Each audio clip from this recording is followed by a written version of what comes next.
sun coming up, coffee going down.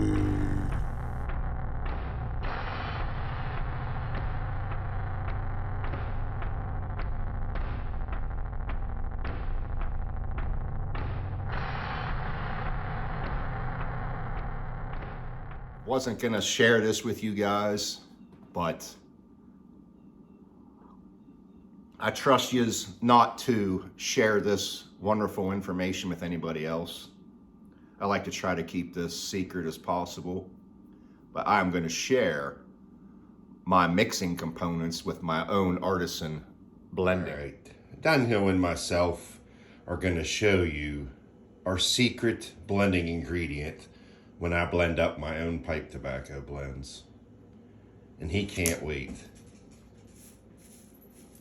I'd appreciate it if you wouldn't show a bunch of people this. I like to try to keep it a secret as much as possible, but you can't go wrong with this. You'll be thanking me later.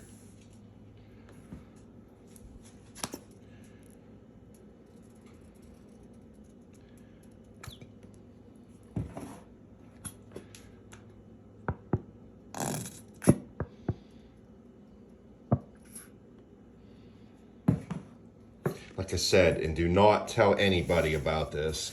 And then you just blend it up. You blend it up really good. You put it in the microwave for about 15 minutes. And then you get to lick your fingers. Tell Daddy.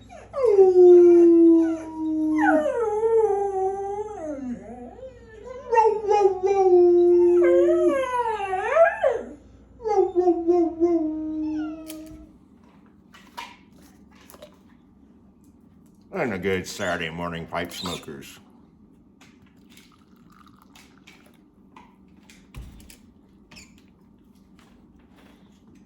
I wasn't going to really make a video today because I've been battling a head cold all week.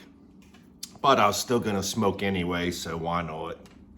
I'm going to review one that I didn't care much for, a small batch.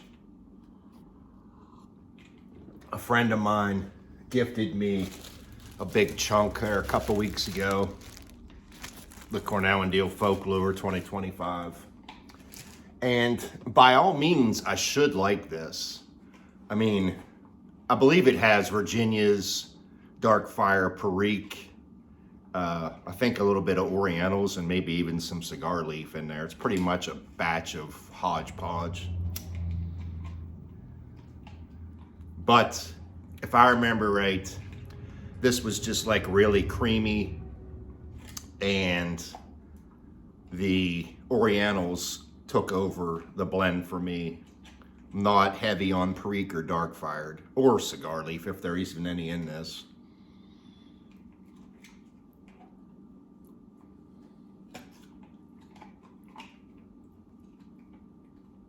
I'm smoking this in a pipe I made for myself years ago.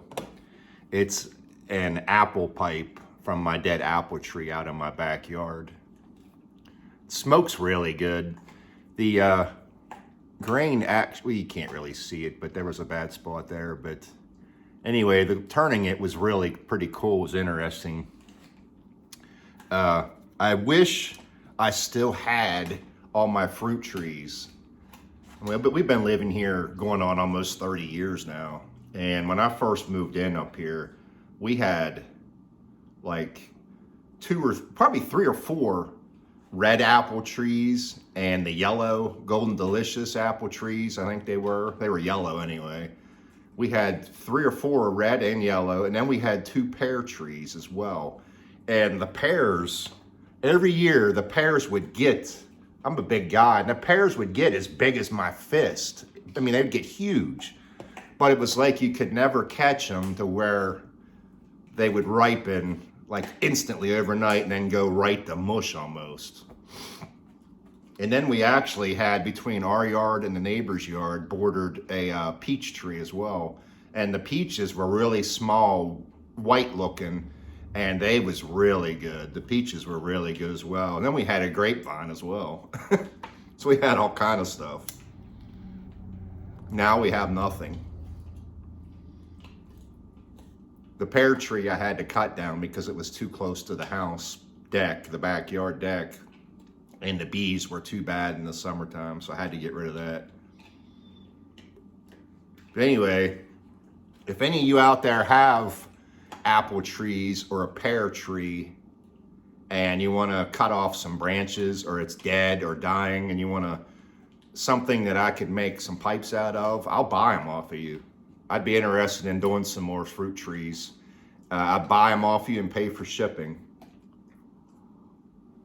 So if there's a chance somebody out there, I'm sure does, apple trees or pear trees, let me know. People ask me all the time how this smokes. I've probably smoked 30, 40 bowls out of this now, and it's fine. It doesn't get hot. Okay, getting back to this. It's not bad. I always say it's not bad, it seems like anymore. But it's not bad. Like I said, I do have a little bit of a cold still.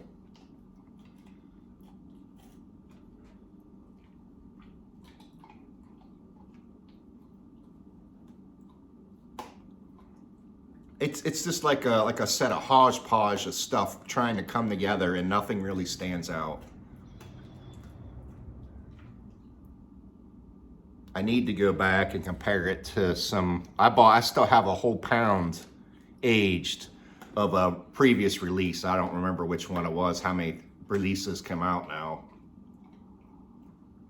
But I bought a whole pound there a few years ago and tried to sell it, and I couldn't sell it, so I just finally cracked it open and put it in a mason jar. I don't know if the blend's changed some components since then. You guys let me know. And I'm kind of disappointed. I took advantage of Smoking Pipe's 20% off GLPs this last week. Last Friday, I believe last Friday night, I bought like 20 some tins of new stuff that I believe I've never reviewed. Mostly GLPs, some C&D. And I've been tracking the order. I usually get, Smoking Pipes is awesome. I usually get my order 2-3 days tops. Well, I've been tracking it all week. They printed the label and they never came and they never shipped it. They just printed the label. It sat there from last Friday until yesterday evening. And finally, Friday evening, United States Postal Service picked it up from Smoking Pipes and it's in transit now. I'm sorry, but I know they're probably busy from the sale, but that's ridiculous. I could see me selling a pipe on eBay and printing the label and leaving it sit for 7 days. The customer probably would not be happy. Anyway, I'll have some stuff to review coming down the pike.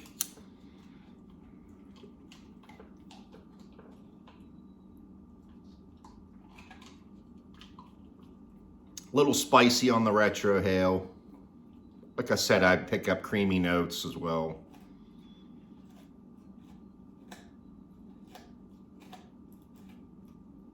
I'd be interested to see how this applewood sandblasts and rusticates as well. Like I said, I didn't even really finish the thing. I just wanted to make it smokable, and I mean, it smokes fantastic. I mean, how cool is it to harvest something right out of your backyard?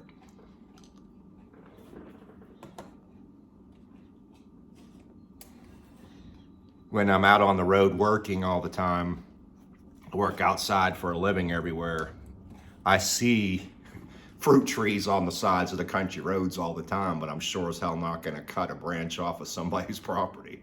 That'd be a big no-no.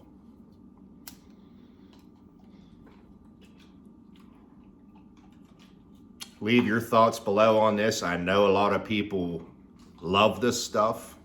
I just can't go with the crowd on this one. You like what you like.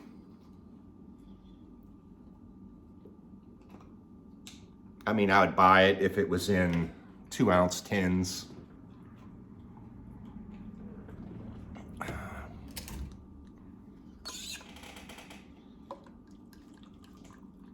I know that we were talking with the Cornell Diehl rep last weekend there, and of course everybody should know by now the Beast is coming out next, his next small batch. And then I believe he said Sun Bear again. I can't remember when Sun Bear came out again. I don't know if he was right about that, unless I misunderstood him. I believe he said Sun Bear's coming up.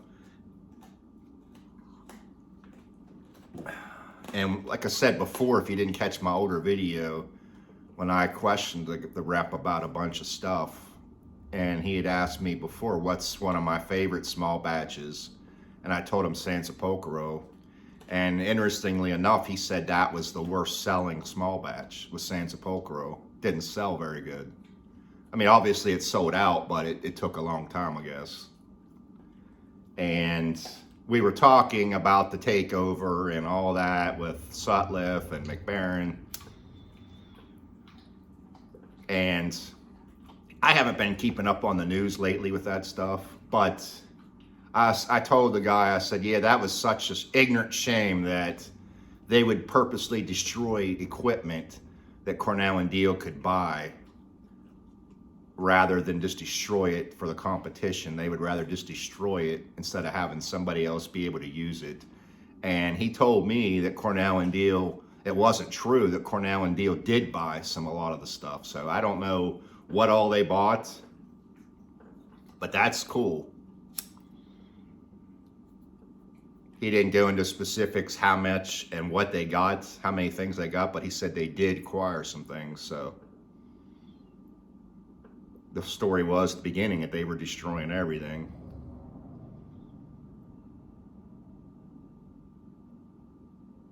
We were talking about some individual names as well. I'm not going to mention in the industry. Because I know a lot of them watch these channels from time to time when they see the headlines of certain things.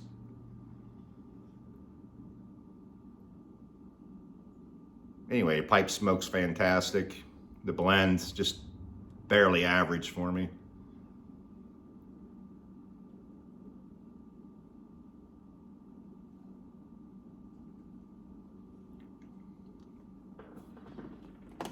Hope everybody has a great weekend.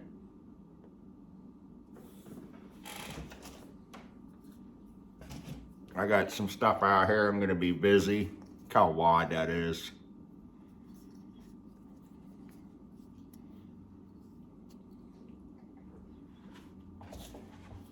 I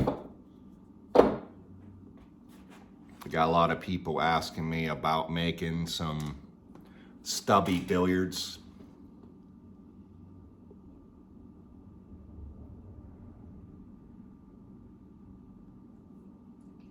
It just one-dimensional and the taste doesn't change for me. As always, I will smoke this in several different pipes today and report back if anything changes. Hope everybody has a great weekend, and I'll talk to you boys and girls later.